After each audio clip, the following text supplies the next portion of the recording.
Hello students, প্রথমেই UK educational টিপসের পক্ষ থেকে তোমাদের সকলকে স্বাগত জানাই।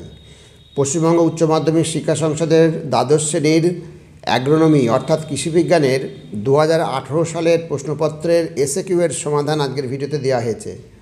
সুতরাং স্টুডেন্টস, তোমরা ভিডিওটি শুরু থেকে শেষ পর্যন্ত প্রত্যেকটা প্রশ্নোত্তর গুরুত্ব সহকারে লক্ষ্য করবে এবং তৈরি করে নেবে। 2015 থেকে 2020 সালের প্রশ্নপত্রের সমাধানের যে ভিডিওগুলো দেওয়া হয়েছে সেগুলো তোমরা অবশ্যই দেখবে এবং তৈরি করে নেবে, কারণ এগুলো তোমাদের পক্ষে বিশেষভাবে গুরুত্বপূর্ণ। স্টুডেন্টস, এ প্রসঙ্গে বলি, তোমরা যারা এখনও এই চ্যানেলটিকে সাবস্ক্রাইব করোনি তারা সাবস্ক্রাইব করো এবং পাশের বেল আইকনটিতে প্রেস করে অল নোটিফিকেশানে ক্লিক করো। তাহলে আমার দেওয়া পরবর্তী সাজেশানগুলো তোমার কাছে সবার প্রথমে পৌঁছে যাবে। আর তুমি যদি সেই সাজেশানগুলো ফলো করো তাহলে তুমিও আগামী পরীক্ষায় নিঃসন্দেহে ভালো রেজাল্ট করবে। যাই হোক স্টুডেন্টস, এখন আমরা 2018 সালের প্রশ্নপত্রের এসএকিউ এর সমাধানগুলো দেখি। হায়ার সেকেন্ডারি এক্সামিনেশান 2018 অ্যাগ্রোনমি অর্থাৎ কৃষিবিজ্ঞান। তোমাদের 2018 সালের কৃষিবিজ্ঞানের এসএকিউ এর সমাধান আজ করে দেওয়া হয়েছে, তোমরা দেখে নাও। এখানে তোমাদের 2 নম্বর প্রশ্ন হচ্ছে, নিম্নলিখিত প্রশ্নগুলির অতি সংক্ষিপ্ত উত্তর দাও, বিকল্প প্রশ্নগুলি লক্ষণীয় অর্থাৎ এসএকিউ। এখানে তোমাদের 14টা প্রশ্নের উত্তর করতে হবে 14 নম্বরের। প্রথম প্রশ্ন হচ্ছে, সাথী ফসল ও মিশ্র ফসলের মধ্যে পার্থক্য দেখাও।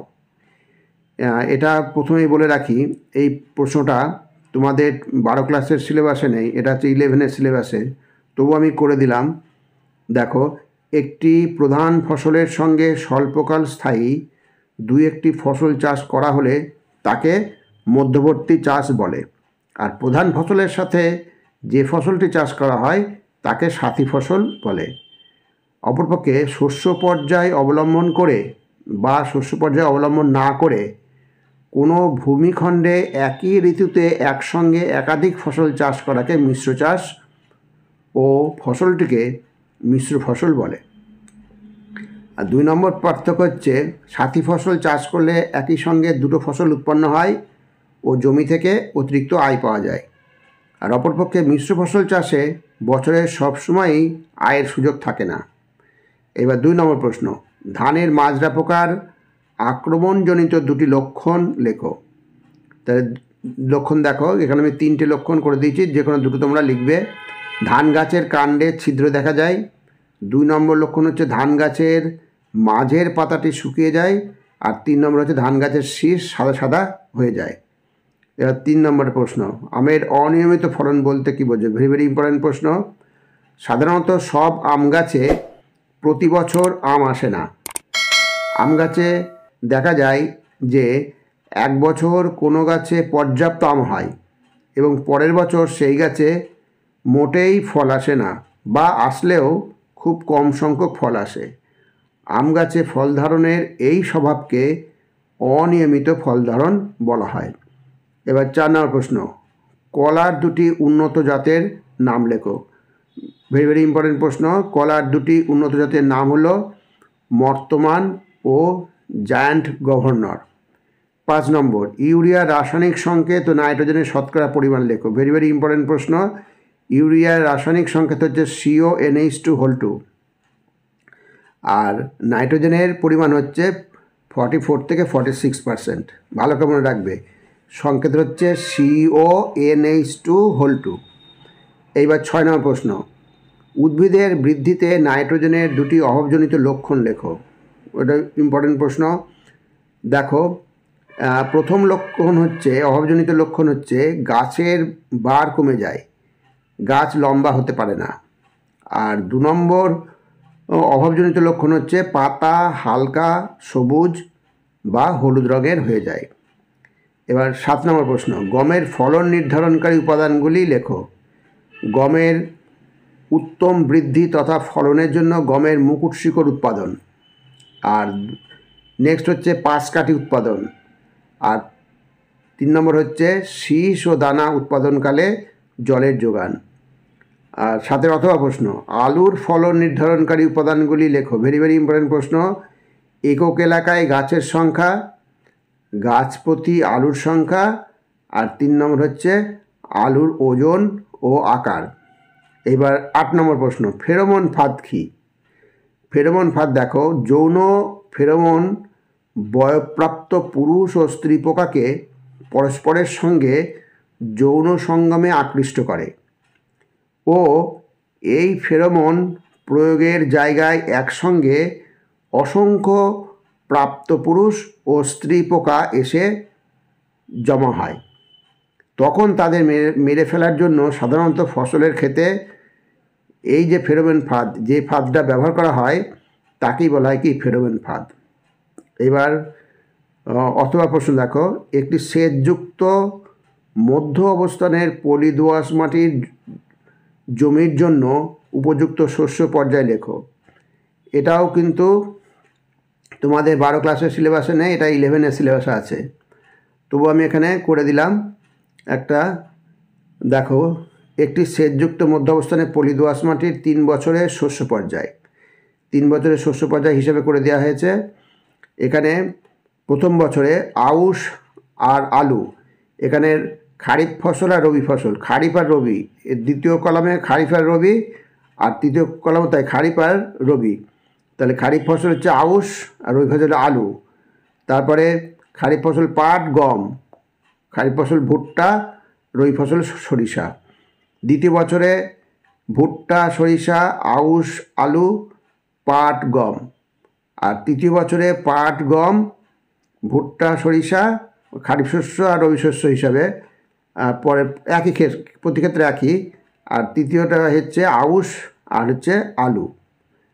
এইবার 9 নম্বর প্রশ্ন, একটি স্পর্শ ও একটি সর্বাঙ্গবাহী কীটনাশকের নাম লেখো। তো দেখো, একটি সংস্পর্শক কীটনাশকের নাম হচ্ছে অ্যাসিফেট 70WP, অথবা এটাও লিখতে পারো ক্লোরোপাইরিফস 20EC।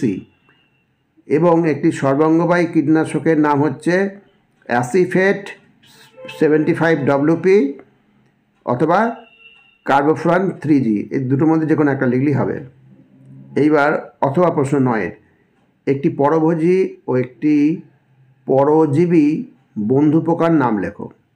তা পরভোজী বন্ধু পোকার নাম হচ্ছে মাকড়সা অথবা ঘাসফড়িং, যে কোনো একটা দিও। আর একটি পরজীবী বন্ধু পোকার নাম হচ্ছে গ্রাউন্ড বিটল অথবা ওয়াটার বাগ, যে কোনো একটা দিলেই হবে। এবার 10 নম্বর প্রশ্ন, রোগ প্রতিরোধের জন্য বীজ শোধনের একটি ঔষধের নাম লেখো। তাহলে রোগ প্রতিরোধের জন্য বীজ শোধনের একটি ওষুধের নাম হচ্ছে কার্বেন্ডাজিম 50WP।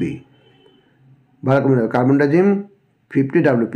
এবার অথবা প্রশ্ন দেখো, ইঁদুর দমনের উপযোগী একটি কীটনাশকের নাম।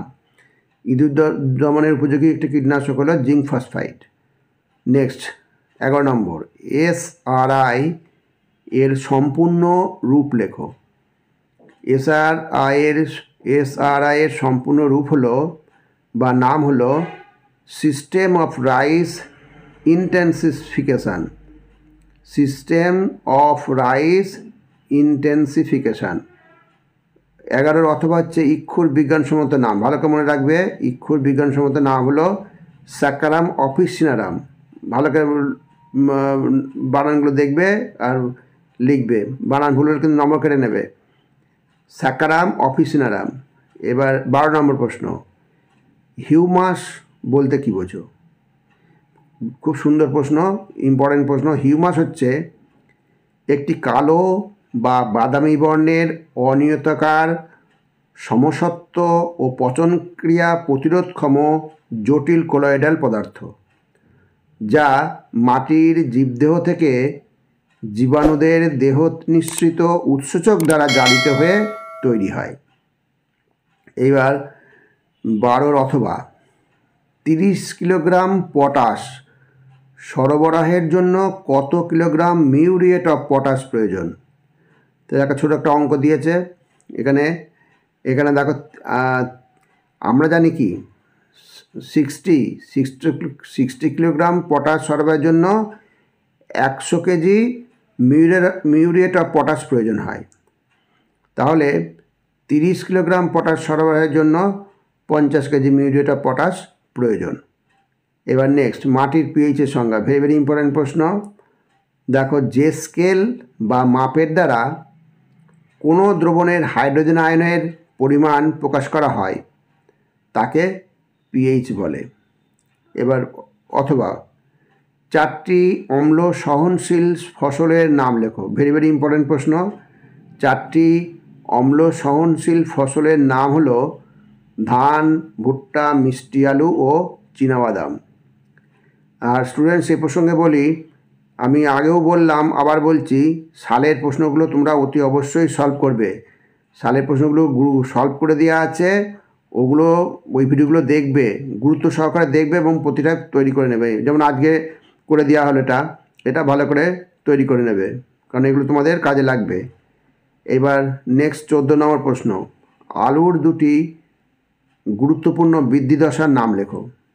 আলুর 2টি গুরুত্বপূর্ণ বৃদ্ধি দশা হলো কন্দ গঠন দশা আর হচ্ছে কি ত্বক পুষ্টি দশা। তাহলে স্টুডেন্টস এই ছিল তোমাদের আজকের ভিডিওটি ভালো লাগলে অবশ্যই সাবস্ক্রাইব করো, এর সাথে একটা লাইক দিতে যেন ভুলো না, এবং তোমার বন্ধু বান্ধবদের মধ্যে ভিডিওটি শেয়ার করো।